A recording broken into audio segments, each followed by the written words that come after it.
నాకు ఇచ్చిన అవకాశాన్ని బట్టి పాస్టర్ గారికి వందనాలు. మరి అందరికీ హ్యాపీ గుడ్ ఫ్రైడే. నాకు ఇచ్చింది మొదటి మాట లూకాసు వార్త 23వ అధ్యాయము 34వ వచనం. ఎవరైనా చదువు.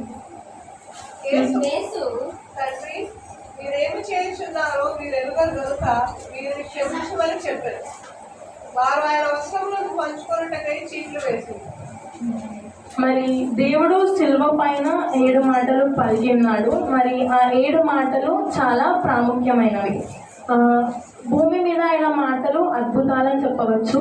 మరి దేవుని యొక్క మాటలు మరి చాలా మందిని బలపరిచాయి, స్థిరపరిచాయి. మరి ఆయన మాటలు జీవితాలను కట్టాయి. మరి చాలా మంది బంధకముల నుంచి దేవుడు వారిని విడిపించాయి దేవుని మాటలు.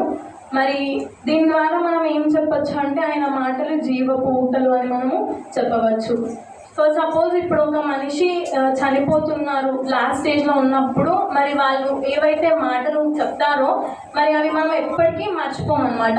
అవి మనము చనిపోయే వరకు మనకు అవి గుర్తుంటూనే ఉంటాయి. సో అవి చాలా ఇంపార్టెంట్ కదా. సో మరి అలాగే దేవుడు పలికిన చివరి మాటలు చాలా విలువైనవి, పవిత్రమైనవి అండ్ అలాగే ప్రాముఖ్యమైనవి. సో వాక్యంలో చూసుకున్నట్లయితే వీరేమి చేయుచున్నారో వీరెరుగరు గనుక వీరిని క్షమించమని చెప్పాను. సో ఇక్కడ ఫస్ట్ మనం చూసుకున్నట్లయితే ఇక్కడ మనకి విజ్ఞాపన అనేది తెలుస్తుంది. అంటే మరి దేవుడు ఆ ఎండలో, ఆ భయంకరమైన సిచ్యువేషన్లో మరి సిలువ శ్రమలో ఉన్నప్పుడు దేవుడు ఏం చేశాడంటే వారి కొరకు విజ్ఞాపన చేశాడనమాట.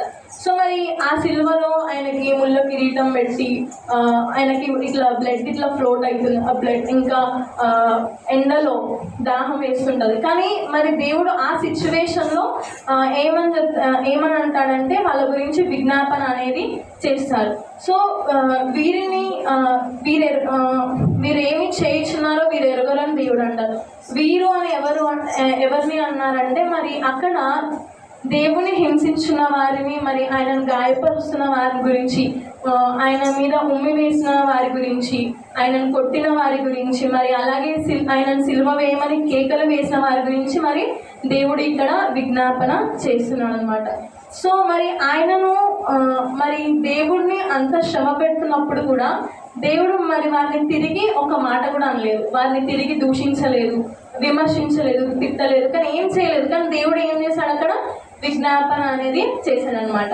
సో ఇక్కడ మనం నేర్చుకోవాల్సింది ఏంటి అంటే మనము కూడా విజ్ఞాపన చేయాలి. మనము ఎప్పుడైతే శ్రమలలో ఉంటామో మనము అప్పుడు విజ్ఞాపన చేయాలి. మనకి ఏ సమస్య ఉందని మరి అది మనకి అనుకూలంగా లేకపోయినా కూడా మరి మనం ఎప్పుడైతే దేవునికి విజ్ఞాపన ప్రార్థన చేస్తామో దేవుడు అప్పుడు దాన్ని మనకు అనుకూలపరుస్తాడనమాట. చాలా సిచ్యువేషన్స్ ఉండొచ్చు, హెల్త్ పరంగా కానీ లేకపోతే ఎన్నో ప్రాబ్లమ్స్, కొన్ని సిచ్యువేషన్స్లో ఏం చేయాలో కూడా మనకి అర్థం కాదు. సో అటువంటి సిచ్యువేషన్స్లో కూడా మరి ఎప్పుడైతే దేవునికి మనము ప్రార్థన చేస్తామో, ఇప్పుడు ఆ పని మనకు 99% మన చేతిలో లేకపోయినా కూడా మనం ఎప్పుడైతే దేవునికి ప్రార్థన చేస్తామో అప్పుడు దేవుడు మన పట్ల గొప్ప కార్యాన్ని అనేది జరిగిస్తాడు. అంటే మరి దీని ద్వారా మనం ఏం చెప్పచ్చు అంటే ప్రార్థన అనేది ఒక గొప్ప ఆయుధం అని చెప్పవచ్చు. 2వ రాజులు 6వ అధ్యాయం 17వ వచనం. 2 Kings chapter 6 verse 17.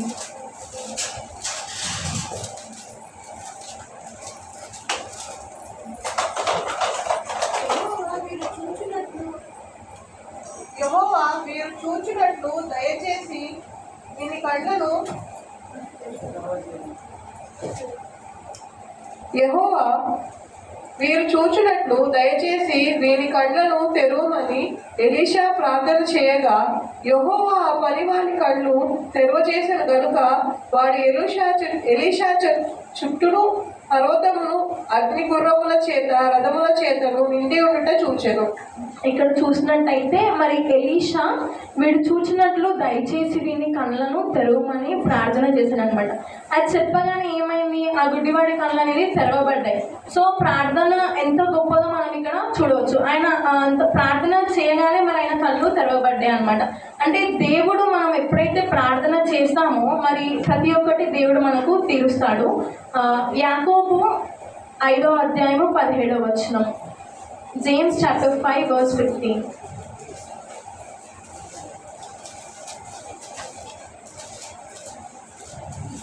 సహితమైన ప్రార్థన ఆ రోగిని స్వస్థపరచును. ప్రభు అతని లేకును. అతడు పాపము చేసిన వాడైతే పాప క్షమాపణ నుండును. ఇక్కడ ఏముంది? విశ్వాస సహితమైన ప్రార్థన ఆ రోగిని స్వస్థపరచును, ప్రభు అతని లేపును, అతడు పాపము చేసిన వాడైతే పాప క్షమాపణ ఉంది. మనము మరి ఎట్లా ప్రార్థన చేయాలి అంటే మనము విశ్వాసముతో దేవునికి ప్రార్థన చేయాలన్నమాట. సో విశ్వాసముతో ప్రార్థన చేసినప్పుడు రోగి స్వస్థత పొందుతాడు. అండ్ ఇంకా అలాగే మనము ఒకవేళ పాపం చేసి ఉంటే మనకు పాప క్షమాపణ అనేది దొరుకుతుంది అనమాట. మనం ఎప్పుడైతే దేవుణ్ణి విశ్వాసముతో ప్రార్థన చేస్తామో మరి ప్రతి ఒక్క సిచ్యువేషన్ని దేవుడు తారుమారు చేశాడు. ఎందుకంటే మన దేవుడు సాధ్యం కానిది కూడా సాధ్యపరిచే గొప్ప దేవుని మనము కలిగి ఉన్నాము కాబట్టి. అలాగే అదే అధ్యాయము యాకోబు 5వ అధ్యాయము 17వ వచనం, జేమ్స్ చాప్టర్ 5 verse 17. ఏలియా మన వంటి స్వభావం గల మనుష్యుడే. వర్షింపకుండానట్లు అతడు ఆసక్తితో ప్రార్థన చేయగా 3.5 సంవత్సరముల వరకు భూమి మీద వర్షింపలేదు. అతడు మరలా ప్రార్థన చేయగా ఆకాశం వర్షం ఇచ్చెను, భూమి తన ఫలమునిచ్చెను.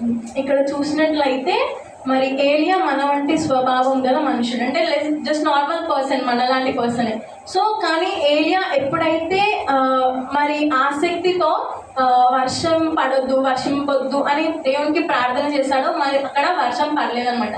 మళ్ళీ తర్వాత ఎప్పుడైతే వర్షం పడాలి అని ప్రార్థన చేశాడో అక్కడ వర్షం పడాలి. అంటే ఏలియా ఎలా ప్రార్థన చేశాడు అంటే ఆసక్తితో దేవుని ప్రార్థన చేశాడు అనమాట. సో ఆసక్తితో మనము దేవునికి ప్రార్థన అనేది చేయాలన్నమాట. అలాగే యెషయా 53వ అధ్యాయం 12వ వచనం, ఐజయా చాప్టర్ 53 verse 12.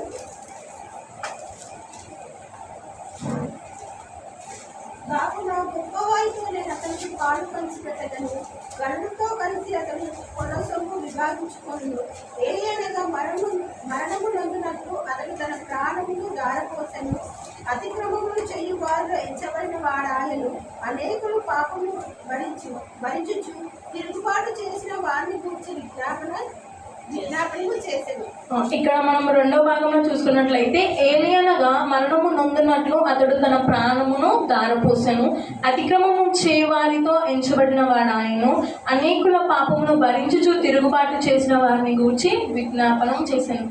అనేకుల పాపం అంటే మన పాపంలో ఆయన భరిస్తూ మరి ఆయన పైన తిరుగుబాటు చేసిన వారి గురించి మరి దేవుడు అక్కడ విజ్ఞాపన చేశాడు.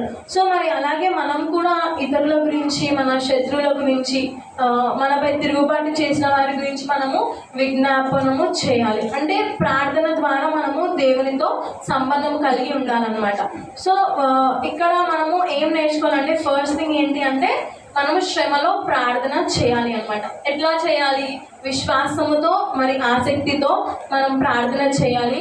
అలాగే మరి ఇతరుల గురించి, మన శత్రువుల గురించి కానీ మనకు వ్యతిరేకంగా ఉన్న వాళ్ళ గురించి కూడా మనము ప్రార్థన చేయాలన్నమాట. సో ప్రార్థన ద్వారా మరి సిలువ వంటి శ్రమలను కూడా మార్చగలుగుతాయి. ప్రార్థన సిలువ వంటి శ్రమను కూడా మార్చగలుగుతాయి. అలాగే ప్రార్థన కూడా సిచ్యువేషన్స్ని చేంజ్ చేస్తుంది, పరిస్థితులను మారుస్తుంది. మరి అలాగే ఒకసారి మళ్ళీ లూకా సువార్త 23:34 చూస్తే యేసు తండ్రి వీరేమి చేయుచున్నారో వీరు ఎరుగరు కనుక వీరిని క్షమించమని చెప్పాడు. ఇక్కడ చూసినట్లయితే వీరిని క్షమించమని దేవుడు చెప్తాడు. సో సెకండ్ థింగ్ ఏంటి అంటే క్షమాపణ, వర్డ్ ఆఫ్ ఫర్గివ్నెస్. మరి ఈ రోజులలో మనల్ని ఎవరైనా ఒక చిన్న మాట అన్నా ఏదన్నా మనకు చాలా కోపం వచ్చేస్తుంది, కానీ మనం వారికి క్షమించమన్నమాట. ఎందుకు ఇట్లా మాట్లాడిరు అది అని చెప్పి మనం వారిని అస్సలు క్షమించం. కానీ మరి మన యేసయ్య మరి తన ద్వారా మేలు నొందిన పీపులే మరి అతనికి వ్యతిరేకంగా ఉన్నారు. ఆయనకి ముళ్ళ కిరీటం పెట్టారు, ఆయనపై ఉమ్మి వేసినారు, సిలువ వేయమని కేకలు వేసినారు, ఆయనని కొట్టినారు, దూషించినారు. సో ఇన్ని చేసినా కూడా దేవుడు వారిని తిరిగి ఒక మాట అనలేదు, కానీ వీరిని క్షమించమని తండ్రిని కోరాడనమాట. సో ఇక్కడ అసలు క్షమించడం అంటే అర్థం ఏమిటి అంటే మరి ఎవరైనా మన ఎడలో ఏమైనా తప్పు చేసిన వారిని చూస్తే మనకి చాలా కోపం వస్తుంది కదా. వాళ్ళని క్షమించలేనంత కోపం వస్తుంది. సో మరి మనము ఆ కోపాన్ని తెచ్చుకున్నాక మరి మన పొరుగు వాళ్ళు మన పైన చేసిన తప్పుకు కానీ మనము ప్రతీకారము తీర్చుకోకుండా ఉండడాన్ని క్షమాపణ క్షమించుట అని అంటారు. అంటే వాళ్ళు చేసిన తప్పుని మనము విడిచిపెట్టడం అనమాట. దాని గురించి ఆలోచించకుండా మనం విడిచిపెట్టడమే మరి క్షమించుట అని తెలుసుకోవచ్చు. మరి రోమా 3:23 ఒకసారి చదువు. Romans chapter 3 verse 23. ఏ భేదమును లేదు, అందరూ పాపము చేసి దేవుడు అనుగ్రహించు మహిమను పొందలేకపోతున్నారు. ఇక్కడ చూసినట్లయితే ఏ భేదమును లేదు, అందరూ పాపము చేసి దేవుడు అనుగ్రహించే మహిమను పొందలేకపోతున్నారు అని ఉంది. సో మరి ఈ మానవులందరూ ఎవరంటే పాపులు. సో మానవులందరూ పాపులు కాబట్టి వారికి ఏం కావాలి? క్షమాపణ అనేది కావాలి. సో మన పాపములకు క్షమాపణ పొందకుండా, ఒకవేళ మనం చేసిన పాపంలోకి మనకు క్షమాపణ దొరకలేదు అనుకో, మనం ఎవరు కూడా పరలోక రాజ్యంలో చేరుకోలేము. సో మన అపరాధంలోకి మనము క్షమాపణ పొందాలంటే మరి ముందుగా మన పొరుగు వారిని మనము క్షమించాలి. ఎప్పుడైతే మనము వారిని క్షమిస్తామో మరి దేవుడు కూడా మన అపరాధమును తప్పనిసరిగా క్షమిస్తాడు అని దేవుడు చెప్తున్నాడు. కొన్నిసార్లు మనం అనుకుంటాం, వాళ్ళు నన్ను ఇంత బాధ పెట్టారు, నన్ను నాకు ఇలా చేశారు అలా చేశారు, వారిని ఎట్లా మనం క్షమిస్తాము అంటే కొన్ని సిచ్యువేషన్స్లో క్షమించడం అసాధ్యమని మనకు అనిపిస్తుంది. వాళ్ళు ఎంత పని చేసినా కానీ మనకి అట్లా అనిపిస్తుంది. సో అయితే మన ఎడల తప్పు చేసిన వారిని మనము హృదయపూర్వకంగా క్షమించాలి అని ప్రభు అయిన యేసుక్రీస్తు చెప్తాడు. మత్తయి సువార్త 18:35 మీలో ప్రతివాడు తన సహోదరుని హృదయపూర్వకంగా క్షమింపని ఎడల నా పరలోకపు తండ్రియు ఆ ప్రకారమే మీ ఎడల చేయును. ఇక్కడ చూస్తే మీలో ప్రతి వాడును తన సహోదరుని హృదయపూర్వకముగా క్షమింపని ఎడల నా పరలోకపు తండ్రియు ఆ ప్రకారమే మీ ఎడల చేయను. అంటే మనము క్షమించకపోతే దేవుడు కూడా మనల్ని క్షమించడం చెప్తున్నాడు. సో మనము ఇక్కడ ఏం చేయాలి అంటే మనము క్షమించాలి. అది ఎంత సిచ్యువేషన్ ఉన్నా, మనకి ఎంత బాధ కలిగినా మనము క్షమించాలన్నమాట. కానీ ఒక్కొక్కసారి అక్కడ అనిపిస్తుంది, అంత బాధ పెట్టినారు కదా, వాళ్ళ పైన పగ తీర్చుకోవాలా, ప్రతీకారం తీర్చుకోవాలని మనకు అనిపిస్తుంది. సో కానీ మనము దీన్ని ఎట్లా అంటే వారిని ఎట్లా క్షమించాలి అని అంటే వారిని హృదయపూర్వకంగా క్షమించాలి. కొన్ని సిచ్యువేషన్స్ అది కూడా కష్టంగా ఉంటుంది. అప్పుడు మనం ఏం చేయాలంటే ప్రార్థన చేయాలన్నమాట. ప్రార్థన చేయడం ద్వారా వారిని మనము క్షమించగలుగుతాం. మన పొరుగు వారిని క్షమించుటకు క్షమాగుణం దయచేయమని దేవునికి ప్రార్థన చేయాలన్నమాట. ఎప్పుడైతే మనము అలా దేవునికి ప్రార్థన చేస్తామో మరి దేవుడు మనకి క్షమాగుణాన్ని దేవుడు దయచేస్తాడు. సో అప్పుడు మనము వారిని క్షమించగలుగుతాం. అలాగే మార్కు 11:25 మీకు ఒకరి మీద విరోధం ఏమైనాను కలిగి ఉన్న ఎడల మీరు నిలవబడి ప్రార్థన చేయనప్పుడల్లా వారిని క్షమించండి. ఇక్కడ చూసినట్లయితే మీకు ఒకరి మీద విరోధం ఏమైనా కలిగి ఉండేలా మీరు నిలవబడి ప్రార్థన చేయడం. అంటే మనకి ఎవరిపైన కోపం వచ్చినా కానీ ఎంత ఏదున్నా కానీ మనము అక్కడ ప్రార్థన చేయాలన్నమాట. వాళ్ళ గురించి ప్రార్థన చేసినప్పుడు ఆటోమేటిక్గా మనం అంటే ప్రార్థన ద్వారా మనం వారిని క్షమించగలుగుతాం. అంటే దేవుడు మనకి క్షమాగుణాన్ని దేవుడు మనకి దయచేస్తాడు అనమాట. సో క్షమాగుణం కలిగి ఉండే విషయంలో మనందరికీ ప్రభు అయిన యేసుక్రీస్తు మరి ఒక గుడ్ ఎగ్జాంపుల్ అని చెప్పవచ్చు. అండ్ ఒకసారి రోమా 12:14 రోమన్స్ చాప్టర్ 12:14 మిమ్మల్ని హింసించు వారిని దీవించుడు కానీ శపించవద్దు. ఇక్కడ చూసినట్లయితే మనం ఎవరైతే హింసిస్తారో వాళ్ళని మనము దీవించాలంట, వాటిని మనము బ్లెస్ చేయాలి. కానీ వారిని క్షమించవద్దు అనమాట. నాకు ఇట్లా చేసినాడు, ఇట్లా కావాలి, నాకంటే ఎక్కువ కావాలి అని మనం వారికి అస్సలు క్షమింపద్దు అనమాట. సో వారిని మనము దీవించాలి, వారి కొరకు మనము ప్రార్థన చేయాలన్నమాట. మనం అనుకుంటాం నాకు ఇలా చేస్తాడా, నాకు అలా చేస్తాడా, నాకు ఎంత అయిందో నాకంటే ఎక్కువ కావాలి, ఆయనకి నాకంటే ఎక్కువ బాధపడాలి అయినా అని అనుకుంటాం, డబుల్ ట్రిపుల్ అవ్వాలని అనుకుంటాం. కానీ ఇక్కడ పగ తీర్చుకోవాలి అనేది మనకు ఉండొద్దు అనమాట. సో మనము ఏం చేయాలి అంటే వారిని దీవించాలి అని దేవుడు చెప్తున్నాడు. అలాగే 1 పేతురు 2వ అధ్యాయం 23వ వచనం, 1 Peter chapter 2 verse 23. ఆయన దూషింపబడి మరియు మొదలు దూషింపలేదు.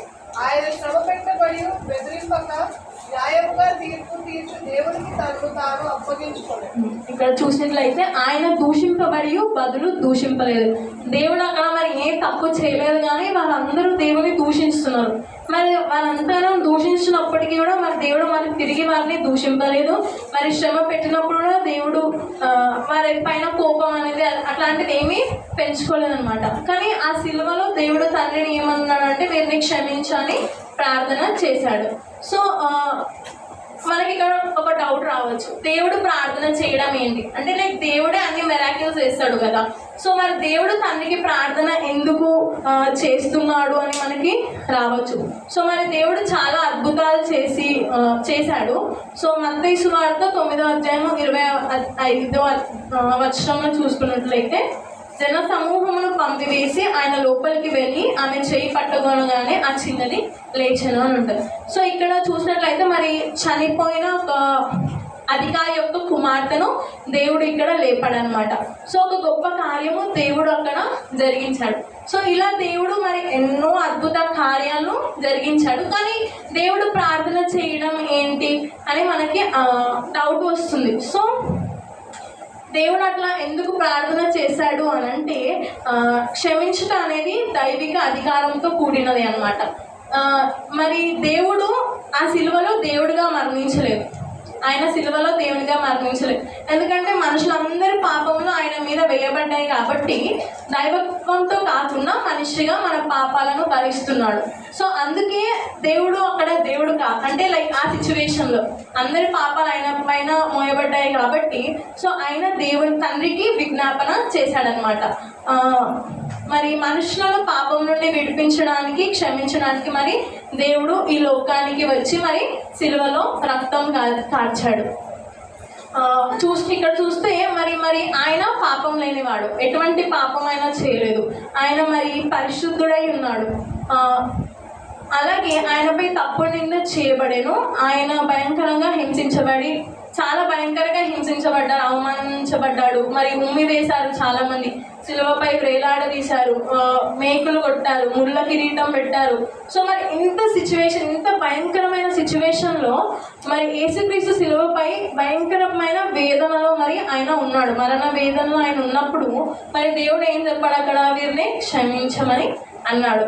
సో మనము ఆయనను అనుసరించాలి అంటే ముందుగా ఆయన యొక్క క్షమాగుణాన్ని మనం కూడా కలిగి ఉండాలన్నమాట. సో ఈ మొదటి మాట ద్వారా మనం ఏం నేర్చుకోవాలంటే, మొదటిగా మనం ఎప్పుడైతే శ్రమలలో ఉంటామో మనం అప్పటికి దేవుని ప్రార్థన చేయాలి. సో శ్రమలో ప్రార్థన చేయాలి. ఎలా చేయాలి అని అంటే మరి మనము విశ్వాసముతో, ఆసక్తితో మరి ఇతరుల గురించి, మన శత్రువుల గురించి, మన వ్యతిరేకంగా ఉన్న వారి గురించి మనము ప్రార్థన చేయాలి. అలాగే రెండవదిగా ఏంటి అంటే క్షమాపణ. మరి మనం దేవుడిలాగా మరి దేవుడు ఆ సిచ్యువేషన్లో కూడా ఇప్పుడు లైక్ మనం ఏదైనా కొంచెం తప్పు చేసామనుకో, ఎవరైనా మనల్ని ఏదన్నా అంటే ఓకే అని అనుకుంటాం. కానీ మనం తప్పు చేయకుండా ఎవరైనా మనల్ని ఊరుకుంటాం, ఎవరైనా మనల్ని తిరిగితే అస్సలు ఊరుకోం. ఎందుకు అంటారు, నేను చేయని దానికి నన్ను ఎందుకు బ్లేమ్ చేస్తున్నారు అది అని మనం అంటాం. కానీ దేవుడు అక్కడ ఏ తప్పు చేయలేదు, కానీ దేవుని వారు హింసించారు. సో మనం కూడా ఎటువంటి సిచ్యువేషన్లోనైనా మరి మన దేవుడిలాగా మనము క్షమాగుణాన్ని కలిగి ఉండాలి అని నేర్చుకోవచ్చు. ఈ చిన్ని వాక్యం దేవుడు దీవించిందిగా అవకాశం ఇచ్చిన